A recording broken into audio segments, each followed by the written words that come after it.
اعوذ باللہ من الشیطان الرجیم، بسم اللہ الرحمن الرحیم۔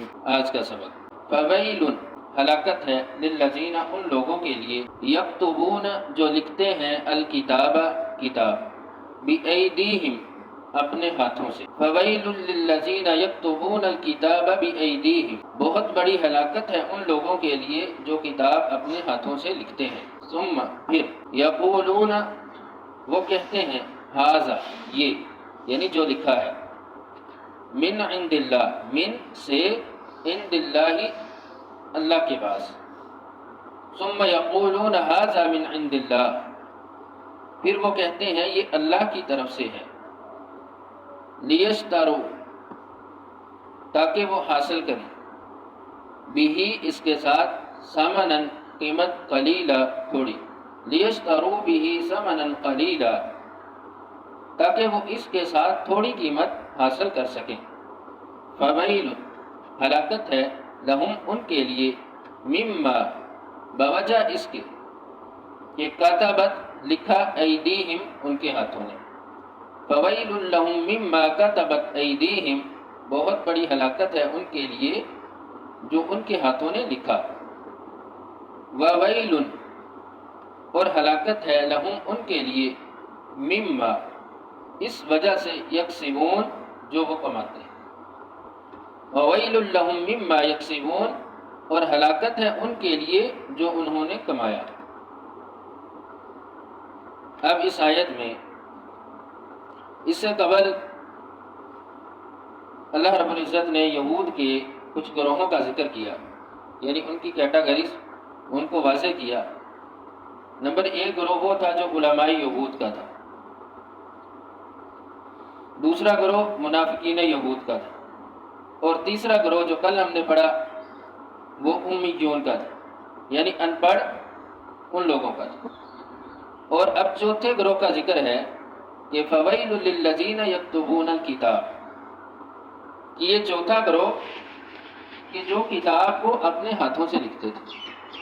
ہاتھوں سے کتاب لکھی جاتی ہے، لکھا ہاتھوں سے جاتا ہے، لیکن تاکید کے لیے کہ جو وہ خود لکھتے تھے اپنے ہاتھوں سے، اپنے قیاسیات، اوہام، اپنی تعویلات، اپنی باتیں، اپنے مفاد کی باتیں، یعنی وہ خود لکھتے، اور ثم یقولون ھذا من عند اللہ، پھر وہ کہتے یہ اللہ کی طرف سے ہے، یہ ہمارا نہیں ہے، یہ اللہ کی طرف سے ہے۔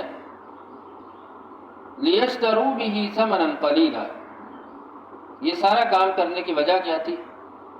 تاکہ اس سے وہ تھوڑی قیمت حاصل کر سکیں، دنیا کا تھوڑا فائدہ حاصل کر سکیں۔ دنیا کا فائدہ جتنا بھی ہو آخرت کے مقابلے میں تھوڑا ہے۔ یعنی وہ لوگ تھے کہ جو کتاب کو خود لکھتے اور پھر اللہ کی طرح منسوب کر دیتے اپنے مفاد کے لیے۔ تو اب یہی چیز مسلمانوں میں دیکھیں کہ بعض ایسی چیزیں ہیں، بعض ایسی باتیں ہیں کہ جن کو دین کا نام دیا گیا، بعض رسومات ہیں، بعض ایسے کام ہیں، لکھی ہوئی چیزیں ہیں کہ ان کو دین کا نام دیا گیا، بلکہ ان کو اللہ اور اس کے رسول کی طرح منسوب کر دیا گیا۔ یہ اللہ نے قرآن میں کہا ہے، حالانکہ وہ چیز قرآن میں ہوتی نہیں۔ یہ رسول اللہ صلی اللہ علیہ وسلم نے فرمایا ہے یا کیا ہے، نہ آپ کا حکم ہوتا ہے، نہ آپ صلی اللہ علیہ وسلم نے، نہ صحابہ نے وہ کام کیا نہیں ہوتا۔ یعنی یہ چیزیں منسوب کر کے مقصد کیا ہوتا ہے؟ تاکہ ان کے ذریعے سے دنیا کا فائدہ حاصل کیا جا سکے، اپنا مفاد حاصل کیا جا سکے، حق بات کو چھپا کر جھوٹی بات کو واضح کر دینا، اس کو ملانا اس نیت کے ساتھ۔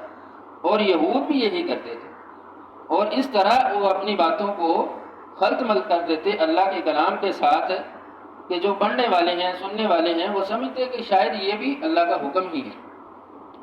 اس کو چھوڑ دینا، اس میں معنی یہ ہوا کہ اللہ کے حکم کو چھوڑ دینا۔ تو اب یہی بات ہے کہ ایسی رسومات یا ایسے کام یا ایسی باتیں، ان کو چھوڑ دینا سمجھتے ہیں کہ جیسے اللہ اور اس کے رسول کے حکم کو چھوڑ دیا، یا اللہ اور اس کے رسول کی محبت کو چھوڑ دیا۔ تو ایسی چیزوں کے لیے اللہ رب العزت نے بیان کیا ہے کہ فویل لہم، بار بار کہ بہت بڑی ہلاکت ہے کہ اپنی چیز کو، اپنی بات کو اللہ کی بات قرار دینا۔ پھر فرمایا فویل لہم مما کتبت ایدیہم، پھر تقید کہ ہلاکت ہے جو انہوں نے، ان کے ہاتھوں نے لکھا ہے۔ وَوَيْلٌ لَّهُم مِّمَّا يَكْسِبُونَ، اور جو انہوں نے کمایا ہے۔ تو اس آیت سے یہ بات واضح ہوئی، نمبر ایک کہ بغیر علم کے کوئی بات نہیں کرنی چاہیے دین کے معاملے میں، بغیر علم کے ایسے ہی اپنی طرف سے کوئی بات کر دینا یا حق بات کو چھپا جانا، اپنے مفاد کے لیے دوسری بات کر دینا، جھوٹ بات لوگوں میں پھیلا دینا اور اس کو اللہ اور اس کے رسول کی بات قرار دینا، تو ایسے لوگوں کے لیے بہت بڑی ہلاکت ہے۔ اور دوسرے نمبر پر کہ جو لکھتے ہیں، اور لکھنے کا جو سورس ہے یہ علم کا بہت پختہ اور مضبوط سورس ہے۔ حفظ کی ہوئی چیز بھول جاتی ہے، لیکن لکھا ہوا ہو بھول گیا دوبارہ پڑھ لے، ریوائز کر لے، تو یہ ایک بہت مضبوط سورس ہوتا ہے علم کا۔ تو اس میں دو صورتیں نکلتی ہیں کہ لکھنے والا اگر اچھی بات لکھتا ہے، اس نے ایک کتاب لکھ دی ہے، ایک آرٹیکل لکھ دیا، یا جیسے یہ قرآن لکھا ہوا ہے ہمارے سامنے، کہ جس نے ایک اچھی بات لکھ دی وہ اس کے لیے صدقہ جاریہ بن گئی۔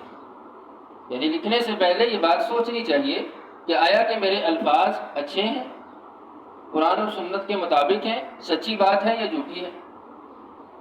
اگر اچھی ہے تو وہ اس کے لیے صدقہ جاریہ ہے، اگر جھوٹی ہے، اس میں کوئی اپنا مفاد ہے یا لوگوں کو خوش کرنا ہے یا ایسی چپٹی ہوئی باتیں ہیں کہ جس کو پڑھ کے لوگ خوش ہو جائیں، تو وہ اس کے لیے بہت بڑی ہلاکت ہے۔